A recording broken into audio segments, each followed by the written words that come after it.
Good evening and welcome back, Poetry Lovers. It is I, ZM Wise, and here I am with Mr. Weasel of Weasel Press. He's going to be talking to us about his publishing press, Weasel Press, and his work, and he's going to be sharing a sampling with us. Weasel, tell me about the birth of Weasel Press. So we started in 2012 as a literary magazine called Vagabonds, Anthology of the Mad Ones, which, still going. We had to stop last year because of Hurricane Harvey. We all know the damages that happened during that. But we're back. We started as Vagabonds back in 2012, and I think we got maybe 2-3 issues. I can't remember. It's a little fuzzy. But after a while, one of the contributors, they said, hey man, why don't you do a full-fledged press? And sat down and thought about it, and I was like, what the fuck is that involved? What do you do? You can Google it, but you'll just find a bunch of WikiHow articles that won't tell you shit. But anyway, so they said to start one. I researched it. I was like, okay, fine, let's do this. We can do it. We got the know-how, and so it was born in 2014, January 2014, and we started. Our first book was Ribbon and Leviathan, which is a reprint. It was by Monoplord, which features some illustrations by an artist named Simizo, which I think that's how you pronounce it. I'm not too sure. But anyways, had some awesome illustrations. It was a very short book, about 50 pages. And then we just grew from there. I think that first year we put out maybe 10 books, not counting any kind of anthologies that we did. And we grew and we learned. And now we're this big ass thing. People mostly know us for poetry, and we're branching out to other areas. We do novellas, and we've worked with furries before with some anthologies. We're heavy on the beat literature. Seriously, we are. We're transgressive artists is what we are. Mm-hmm. We focus on the human condition. We focus on LGBT issues. Political issues, things that are going on right now. We're progressive. We're a very progressive press, and we don't take shit from anyone. I love it. Tell me, can you please elaborate a bit more on working with furries and anthropomorphic fiction, anthropomorphic poetry? Because back in high school is when I was first introduced to the furry fandom or furrydom and whatnot, and I was exposed to visual art and whatnot, and it's very unique. So tell me about your involvement in it and about some of the other authors you work with. Okay, so a lot of the titles that are furry are anthologies that we've put out. In fact, I'm honestly going away from anthologies now. It's become magazine projects. If a lot of people have noticed, a lot of the titles that relate to furry stories or anthropomorphic stories, they're going into magazine format. We are doing online books, ebooks. We're doing online PDFs. A lot of the magazines are free to read online, but the author still gets paid for their work, and I'll go into why that is. You let her in? Hang on.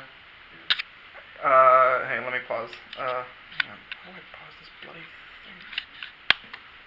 You want me to restart from the beginning, or how do you want me to do this? So yeah, a lot of our magazines are available to read for free online. Some of our more known titles are You got Typewriter Emergencies, a journal of furry lit. If you've seen Weasel Press, you'll be able to find it. It also has its own website, typewriteremergencies.com. There are no prints of that. It's an online only magazine. Download PDF for free. But what I would like to see is a collection of beat furry literature. I don't really see that too often, and so that's why Typewriter Emergencies was born, was to find something like that. Every issue I'm thrown through a loop with what we get. We get so many awesome stories, and it's unfortunate that we can't take them all, but we do collect a wide range of stories between like fantasy. There's been some sci-fi in the mix.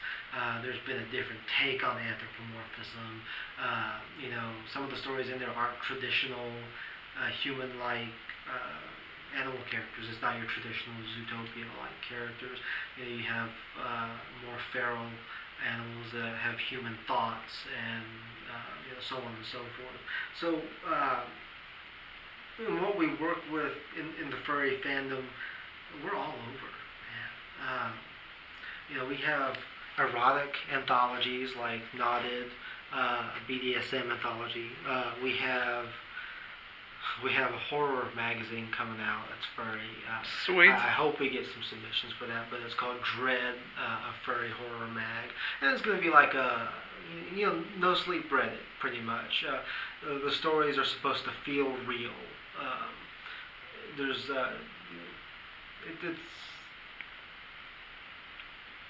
I can't really explain too much of it because my mind slipped.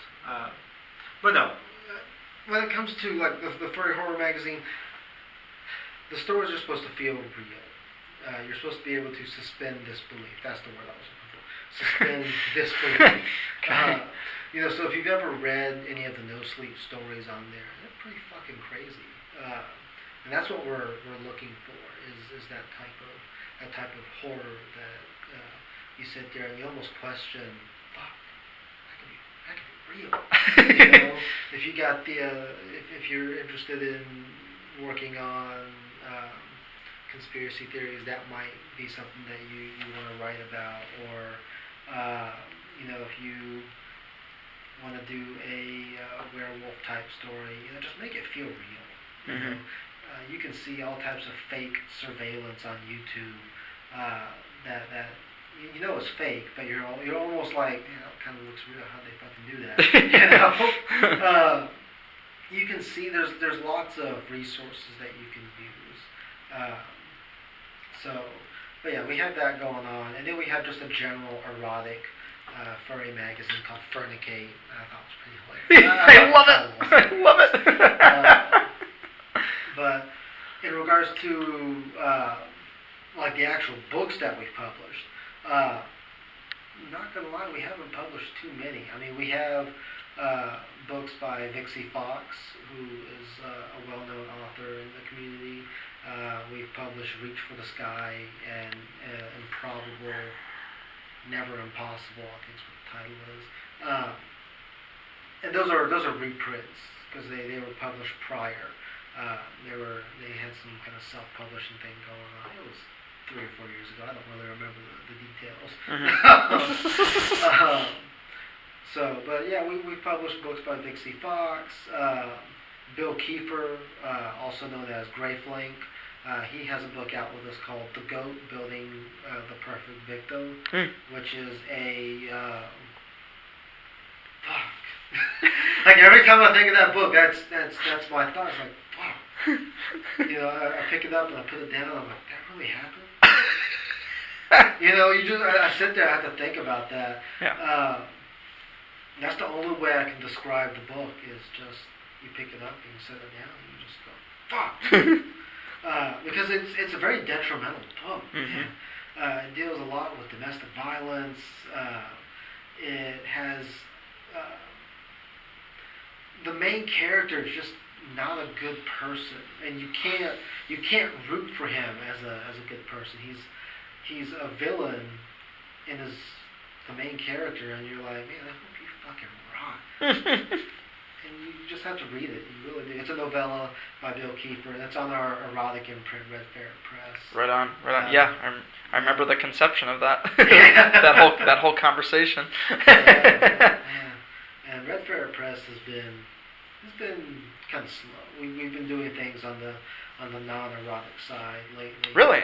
Okay. Yeah. We have a charity poetry anthology that we do every year. It gets bigger and bigger every year. It's called Civilized Beasts. Yes. We just put out, I think the second one was last year. I don't know when we're going to do the third one. That's up to the editors. I wasn't even aware we were calling for submissions until they posted, and I was like, oh, okay, that happened. You know, there was no meeting for that one. But yeah, there'll be another one this year, and forever until we decide it's not doable or Weasel Press comes to an end. And you know, who knows? That may happen. That may not happen. Yeah. All good things come to an end at some point. So. Well, hopefully that won't be for a long while. I hope. I mean, Yeah, because I mean, I do remember also the conception of Weasel Press, and I hope it prospers for as long as possible. Your book is kind of anthropomorphic. Wolf, the Yeah. epic. Very. Your book is anthropomorphic and can be considered a furry type book. Mm-hmm. It's one of the few books of furry poetry I think that's out there. I picked up one. It was called Zebra Feathers. I can't remember what it was called, but it was by Morris Stegosaurus or something like that. He's a bit of a slam poet, but whoever the publisher was needs to fix their shit.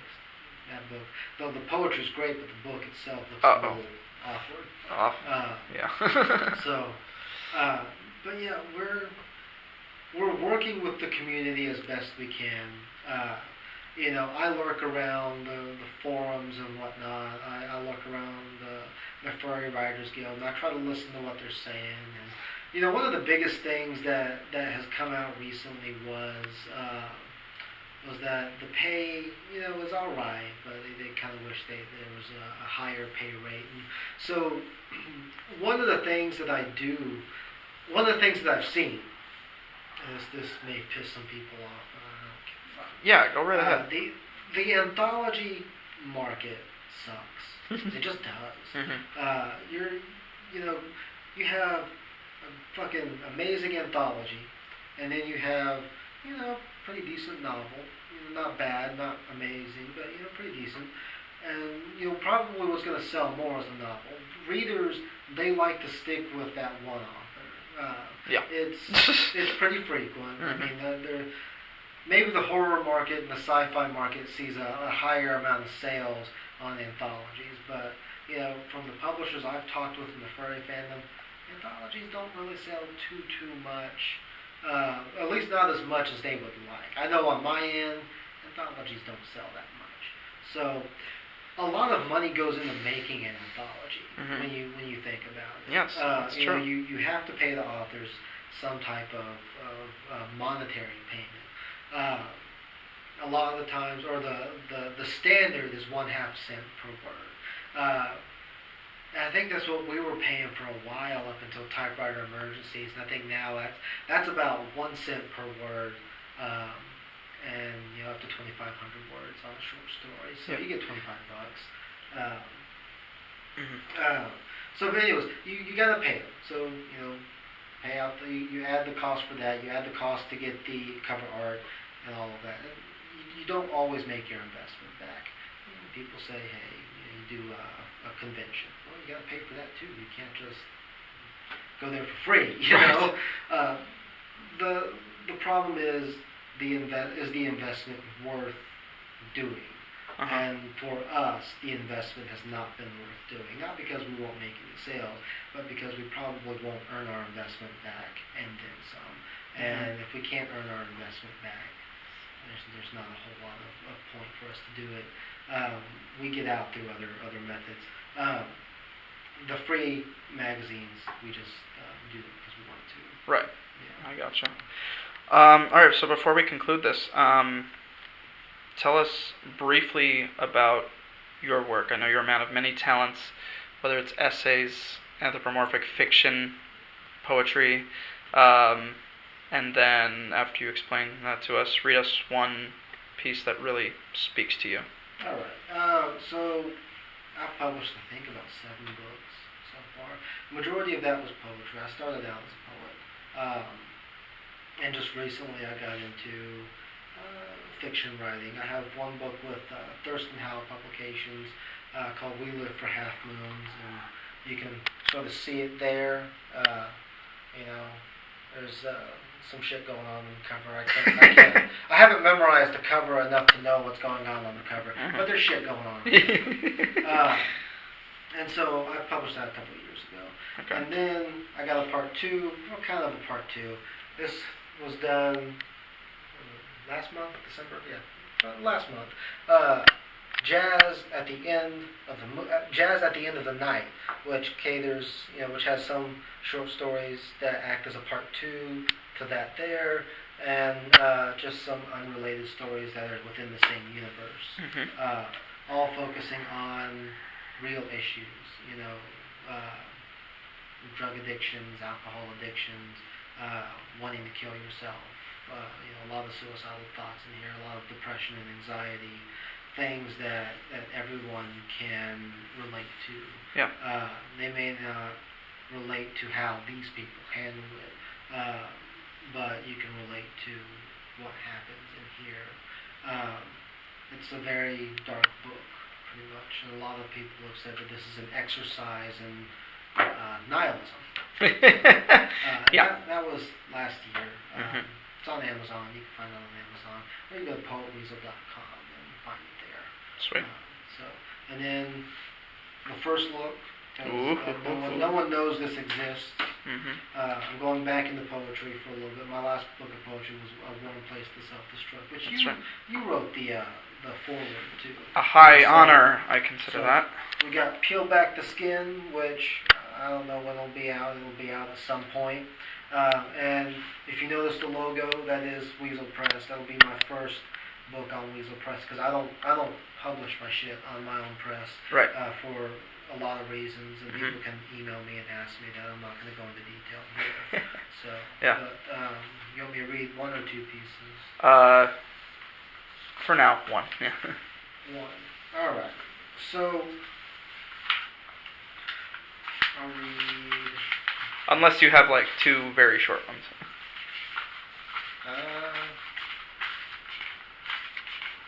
I can find it.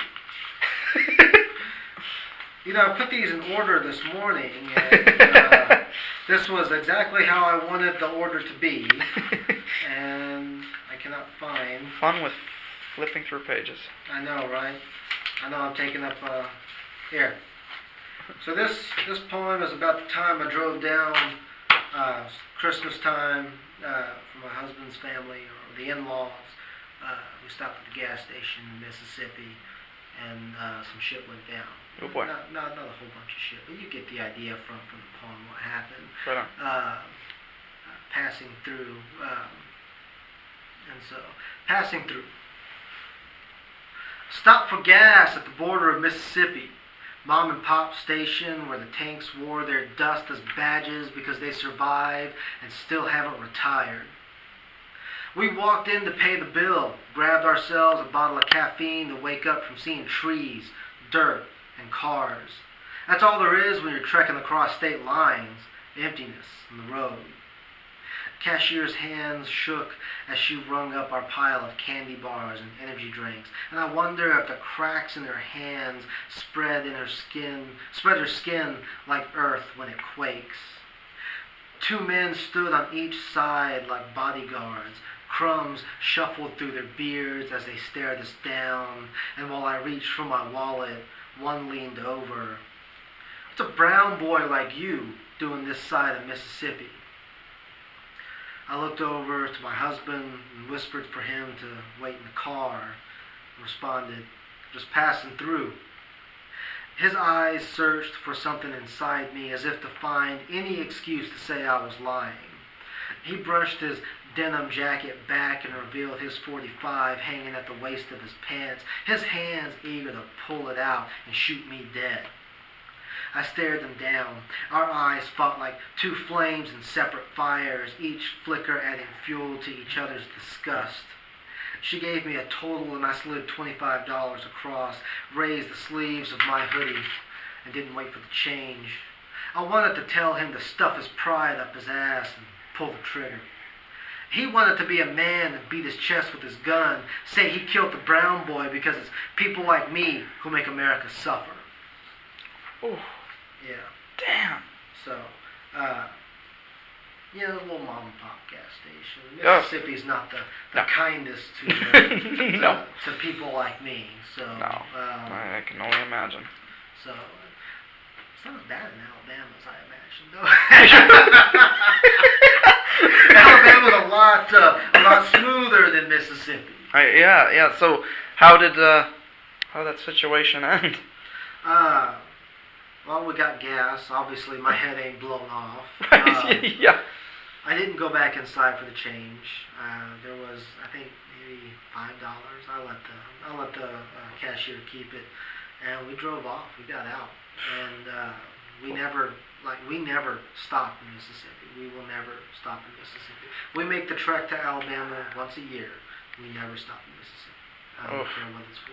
Yeah. I will push the car to Alabama before I stop. Yeah, I can't say I blame you.